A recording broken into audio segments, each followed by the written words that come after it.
आपण पाहत आहात संघर्ष नायक न्यूज, जनतेला न्याय मिळवून देणारं हक्काचं एकमेव न्यूज चॅनल संघर्ष नायक न्यूज।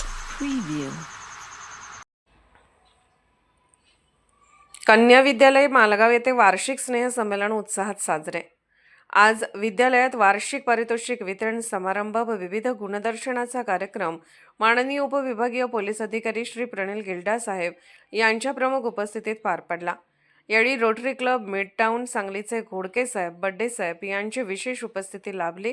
संस्थेचे माननीय अध्यक्ष प्राध्यापक डॉक्टर विजयकुमार पाटील सर अध्यक्षस्थानी होते। मुख्याध्यापिका सौ मंदाकिनी रायनावर मॅडम यांनी कार्यक्रमाचे स्वागत व प्रास्ताविक केले। प्रमुख पाहुणे व शैक्षणिक मंडळाचे उपस्थित सर्व संचालक यांच्या हस्ते बक्षीस वितरण पार पडले। विविध गुणदर्शनाच्या कार्यक्रमात विद्यार्थ्यांनी उत्साहाने सहभाग घेतला होता। सदर कार्यक्रमास पालकवर्गाची उपस्थिती देखील लक्षणीय होती। श्री रविराज तांबे व सौ स्मिता कुलकर्णी यांनी कार्यक्रमाचे सूत्रसंचालन केले। कार्यक्रमाच्या शेवटी श्री अमीन मुलानी सर यांनी आभार प्रदर्शन केले।